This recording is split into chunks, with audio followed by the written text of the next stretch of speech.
Hi, I'm Teacher Luke, and welcome to another story here on English Stories Ready. I hope you are enjoying these stories that I'm sharing, and I hope that you see the benefit of listening to English stories. Trust me, it is a great way to build up your English in a natural way. Today's story is an interesting one, and I will be asking you some questions, so write them below somewhere down here in the comments. Also, in the description down here, you can find more information about what we do at English Stories Ready. Okay, let's just jump right into today's story. Do schools kill creativity? Hi, I'm Teacher Luke, and welcome to this story on creativity in schools. Chapter 1: The Problem with Education Systems. Before we begin, let me ask you two questions. Did you enjoy school when you were younger? And do you think your school helped you become more creative or less creative? Please share your answers in the comments. I'd love to hear your thoughts. Education is one of the most powerful tools we have as human beings. It helps us read, write, count, and think. It prepares us to live in society and to work in the future. But there is also a problem. Around the world, many education systems are built on old ideas. They were designed for a different time, a time when countries needed factory workers, office clerks, and obedient citizens. These systems focused on discipline, memory, and following rules. This structure made sense 100 years ago. In the industrial age, factories needed workers who would arrive on time, repeat the same task every day, and not question authority. Schools were created to produce that kind of worker. But today, the world has changed. We live in a digital age where creativity, innovation, and problem solving are more important than ever. Yet many schools still follow the same old design. This creates a serious problem. Instead of encouraging children to think differently, schools often punish them for being different. Instead of rewarding imagination, they reward memorization. Instead of developing every child's unique talent, schools tend to value only a narrow set of skills: reading, writing, and mathematics. Imagine a child who loves to dance. She moves to music whenever she hears it. She expresses herself with her body, and she feels happiest when she is dancing. But in school, this talent is rarely valued. Dance might be offered as an optional activity, perhaps only once a week. The message the child receives is clear. Mathematics and grammar matter most, while dance is just for fun. This child may hear her teacher say, "You're very good at dancing, but you must focus on your studies." In other words, the thing she loves most, the thing she is naturally gifted at, is not important in the eyes of the system.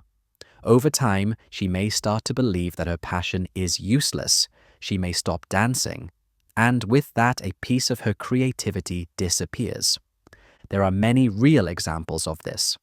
One of the most famous is Gillian Lynne, a British dancer and choreographer. As a child, Gillian struggled in school.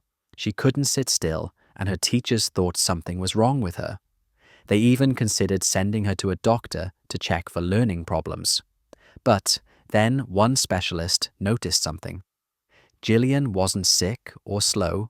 She was simply a dancer. The doctor told her parents, "Take her to a dance school." And that is exactly what they did. At the dance school, Gillian suddenly felt at home. She was surrounded by children who also loved to move, to perform, and to create. She grew up to become a world-famous dancer and later choreographed some of the biggest stage productions in history, including Cats and The Phantom of the Opera. Now imagine if Gillian had not been given that chance. If she had been forced to sit still and only study traditional subjects, the world might never have seen her talent. This story shows how important it is for schools to recognize different kinds of intelligence and creativity. But sadly, Gillian's case is rare. For most children, their creative abilities are ignored and sometimes even punished. A child who talks too much is told to be quiet. A child who draws in class is told to stop wasting time. A child who questions the teacher is told to just follow the rules. These children receive the message that being creative is wrong. Think about it. In many schools, mistakes are treated as failures. But creativity requires mistakes. To invent something new, you must be willing to try, to fail, and to try again. If children are taught to fear mistakes, they will never feel free to be creative. They will choose the safe answer instead of the imaginative one. Another problem is the way subjects are ranked. Almost everywhere, mathematics and language are at the top. Science is also valued highly. But the arts, music, dance, drama, drawing are at the bottom. This hierarchy tells students that some skills are useful for life while others are hobbies. But is that really true? Consider the modern world. Companies today are desperate for people who can think creatively, who can design new products, imagine new solutions, and communicate ideas in original ways. Artists, designers, writers, musicians, and storytellers play a huge role in technology, business, and culture. Yet schools often prepare students for jobs that may no longer exist, instead of nurturing the skills that are actually needed today. Let's look at another example. Think of a boy who loves to build things. He takes apart machines, plays with blocks, and imagines new inventions. But in school, he is told to stop daydreaming and focus on his homework. If his test scores in math or writing are low, he is labeled a poor student. But what if he is actually a future engineer, architect, or inventor? What if his talent is not recognized simply because the education system does not measure it? This is why many experts believe that schools, in their current form, are killing creativity. Not because teachers want to harm children, they often do their best, but because the system itself is outdated. It measures success with tests, grades, and rankings. It celebrates the students who can memorize facts, but often ignores those who can imagine possibilities. Of course, this does not mean schools are completely bad. They provide important skills and knowledge. They help us socialize, learn discipline, and understand the world. But the problem is balance. We need education systems that value both academic knowledge and creative expression. Imagine a school where dance is as important as mathematics, where music is valued as highly as science, where drawing is not an extra but part of daily learning. In such a school, children would not have to choose between their passion and their studies. They could grow into adults who are both skilled and creative, logical and imaginative. So, what is the real problem with education systems today? It is not that they teach us math or science. Those are useful subjects. The problem is that they do not treat creativity as equally important. They prepare children for exams, not for life. They reward conformity, not originality. And they risk turning unique, imaginative children into standardized, fearful adults. The truth is, creativity is not a luxury. It is not something extra to enjoy only after we finish our serious work. Creativity is what makes us human. It is what allows us to write stories, compose music, paint art, build technology, and solve the biggest challenges in the world. By ignoring it, schools are wasting one of the greatest resources we have. Let me ask you again, did your school encourage your creativity, or did it push you to fit inside a box? Do you think schools should give more importance to subjects like art, music, and dance? Please write your thoughts in the comments. I would love to read your experiences. Because in the end, the problem with education systems is not only about knowledge, it is about imagination. And if we want a better future, we must make sure creativity is not killed in the classroom, but brought to life. Chapter 2. The Case for Creativity. Before we begin, let me ask you two quick questions. What is the most creative thing you have ever done in your life? And do you think creativity is more important today than it was in the past? Please write your answers in the comments. I always enjoy hearing your ideas. When people ask, do schools kill creativity? We have to pause and think carefully. If schools really do limit imagination, then we must ask, why does creativity matter so much in the first place? Why should we fight to protect it in classrooms, in lessons, and in our own lives? Creativity is more than just art, music, or dance. It is the ability to think differently, to imagine new solutions, and to connect ideas in ways no one else has tried before. Without creativity, there would be no new inventions, no great novels, no fresh discoveries, and no progress in society. Every part of human history has been shaped by people who dared to imagine something better.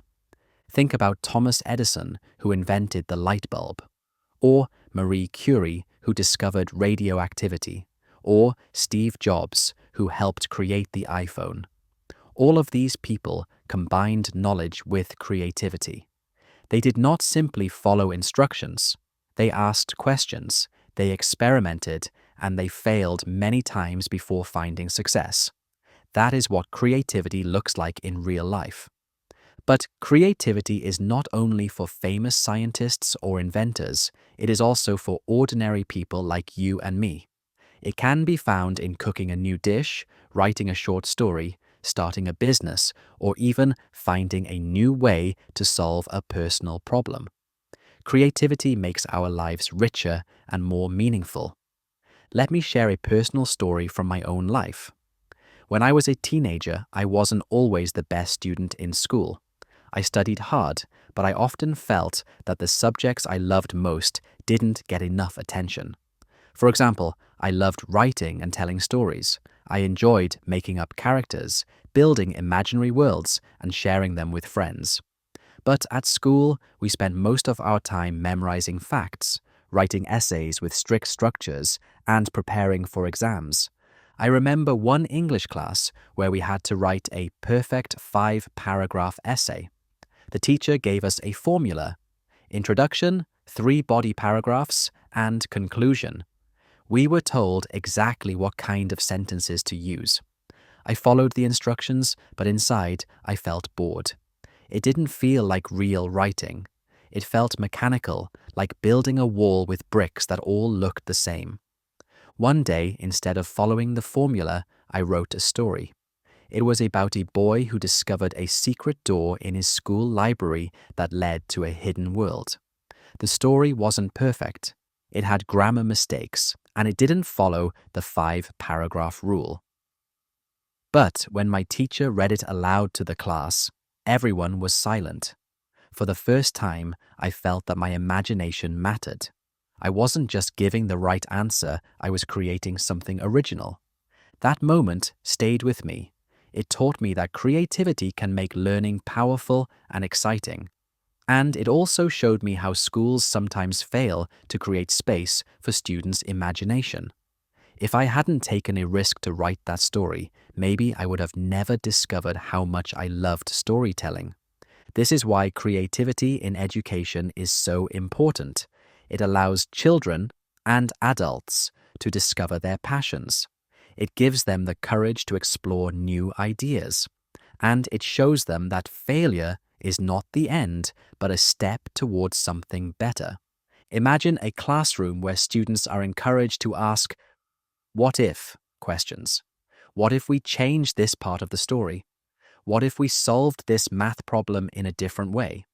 What if we designed our own experiment? These questions open doors to innovation and help students develop critical thinking.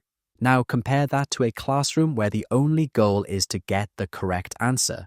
Students memorize facts, repeat formulas, and copy what the teacher says. They may pass exams, but they lose the habit of curiosity. They learn to play it safe rather than take creative risks. Research shows that creativity is strongly connected to problem solving. A creative student is more likely to find unique solutions, adapt to new situations, and work well with others. In today's world, where jobs change quickly and technology advances every year, these skills are more valuable than ever. In fact, many employers say creativity is one of the top qualities they look for when hiring new people. Let's think about this practically. A doctor who is creative may discover a new treatment for a disease.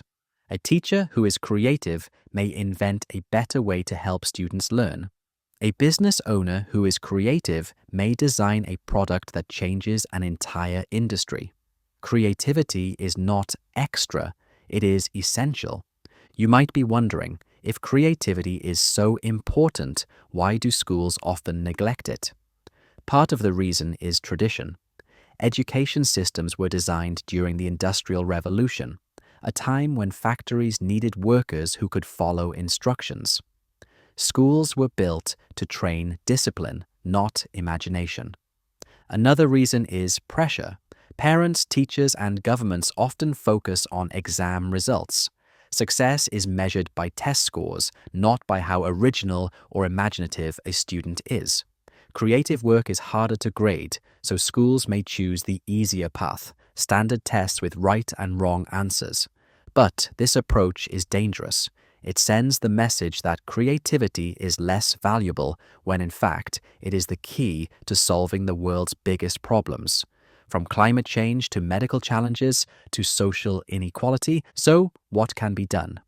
The case for creativity is strong, and it is time for schools to act. They need to make space for the arts, for open-ended projects, and for risk-taking. Students should feel safe to try new ideas even if they fail.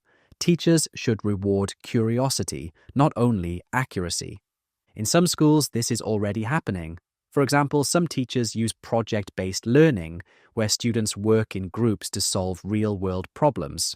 Others use drama, music, or art to connect lessons with creativity. Even in subjects like math or science, creative thinking can lead to exciting discoveries. Let me share one more small story from my teaching career. A few years ago, I had a student who was very quiet. She rarely spoke in class, and she always seemed nervous about making mistakes.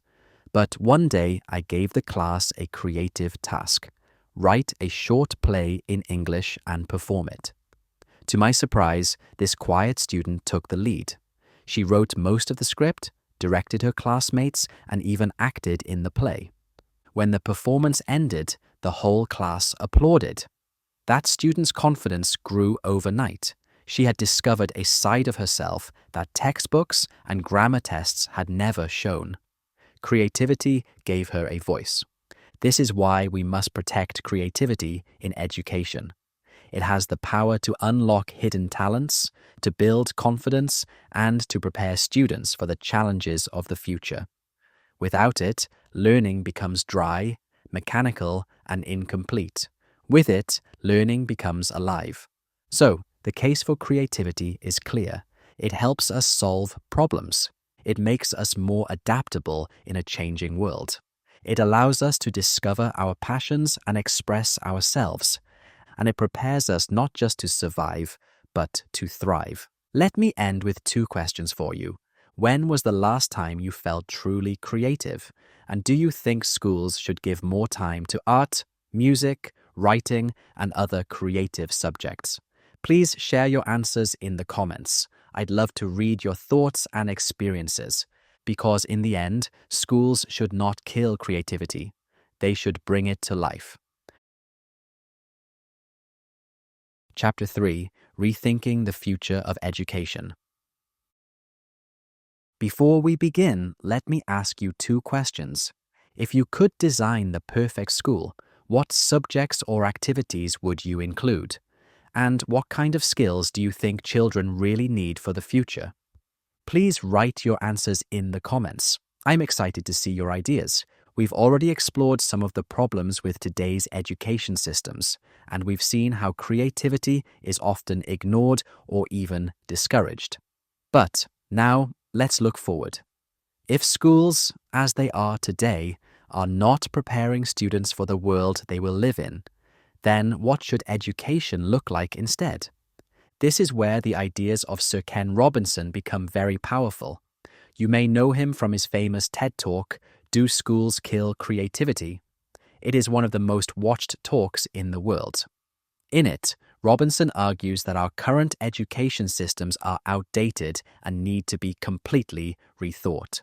He believes that schools should not just teach academic subjects, but should help every child discover their unique talents and passions. Robinson often said that education should focus on the whole person. That means not only the mind, but also the body, the heart, and the imagination. Traditional schools often treat children as if they are brains on legs, only focused on logic and memory. But human beings are much more than that. We are emotional, physical, social, and creative. An education system that ignores these sides of us is incomplete. So, what does it mean to value the whole person? Imagine a school where dance is not an optional subject that happens once a week, but a core part of learning. Imagine a school where students who love drawing, acting, or designing are encouraged to develop those talents as much as possible. Imagine a classroom where making mistakes is not seen as failure, but as part of the creative process. This is the vision Robinson presented, an education system where creativity is as important as literacy. Let's pause here for a moment. Think about your own school experience. Did your school encourage your talents, even if they were unusual? Or did it mostly reward you for passing exams? For many people, school was mainly about memorizing information and preparing for tests. That can be useful, of course, but it doesn't help students learn who they are or what they can do best. Robinson argued that education should not be about producing workers for the economy, but about helping people become their full selves. He often gave examples of children whose talents were overlooked. Take the story of Gillian Lynn, the dancer we mentioned earlier. Robinson used her story to show how schools sometimes misinterpret creativity as a problem. If Gillian had not been sent to a dance school, her natural gift might have been wasted. Robinson believed that millions of children around the world are in the same situation, sitting in classrooms where their real talents are invisible. So, how can we change this? Robinson suggested that we need a revolution in education, not just small reforms. He compared the current system to an industrial factory. Students are grouped by age, like products on a conveyor belt. They are tested and sorted, with the most successful moving forward, and the rest often left behind. He believed this model no longer fits the world we live in. Instead, he called for an organic, personalized model of education. In this vision, schools would be more like gardens than factories. Teachers would act like gardeners, creating the right conditions for children to grow in their own way. Just as plants grow differently depending on their environment, children develop best when their unique strengths are recognized and nurtured. This is a beautiful idea, isn't it? Education as a garden, not a factory. Robinson also argued that creativity is not limited to the arts. It is a way of thinking that can be applied to every subject. A creative scientist, for example, might design a new experiment that changes the world. A creative mathematician may discover a new formula. A creative historian might tell stories about the past in a way that inspires people today. Creativity is about seeing possibilities, not just facts. This is important because it means we don't have to choose between academics and creativity. The two can work together. Schools can teach literacy, math, and science in ways that also encourage imagination, collaboration, and problem solving. Now let's look at the future. Why is this change so urgent? The world today is full of challenges: climate change, global health crises, technological disruption, and social inequality. The jobs of tomorrow will not simply require people to follow instructions. They will require people to invent new solutions, adapt to new situations, and think outside the box. Creativity, empathy, and critical thinking will be just as important as reading and writing. If schools continue to prepare students only for exams, they will fail to prepare them for life. That's why Robinson's vision is not just a dream, it is a necessity. Let me share a personal reflection here. When I think about my own journey as a teacher, I remember how much I changed when I allowed more creativity into my classroom. In the early years, I sometimes followed the textbook too closely. I wanted my students to get the right answers, but over time, I realized that my best lessons were not the ones where everyone wrote the same sentence correctly. They were the lessons where students surprised me, where they told their own stories, acted out a dialogue, or invented a new idea in English. Those were the moments when students felt most alive, and those were also the moments when their language learning improved the fastest. Why? Because creativity is deeply motivating. When students connect learning to their own imagination, they care more, they try harder, and they remember better. This small experience in my classroom reflects Robinson's bigger vision for education worldwide. Of course, change is not easy. Education systems are huge, and tradition is strong. Teachers are under pressure to meet exam targets, and governments often focus on international rankings. But Robinson encouraged us to be brave. He reminded us that systems are created by people, and people can change them. He believed that if enough teachers, parents, and students demand creativity, schools will eventually have to adapt. And he was right. Since his TED Talk, many schools around the world have started experimenting with new approaches. Some use project-based learning, where students spend weeks working on real-world problems. Others focus on personalized learning, giving each child a different path depending on their strengths. Still, others bring art, music, and movement into the center of education, not the edges. So, what does rethinking the future of education really mean? It means valuing every kind of intelligence, not just academic. It means seeing mistakes as opportunities, not failures. It means creating schools that feel like communities, not factories. And most of all, it means giving every child permission to be creative, to explore, and to grow into the person they were meant to be. Let me end this chapter with 2 questions for you. If you were in charge of designing the schools of the future, what would you change first? And how do you think creativity can help solve the problems our world faces today? Please write your answers in the comments. I'd love to hear your ideas. Because in the end, the future of education is also the future of humanity. And if we want a brighter tomorrow, we must begin by rethinking how we teach today. Thank you for listening to this story. I will see you tomorrow for another story. Have a good day, Teacher Luke.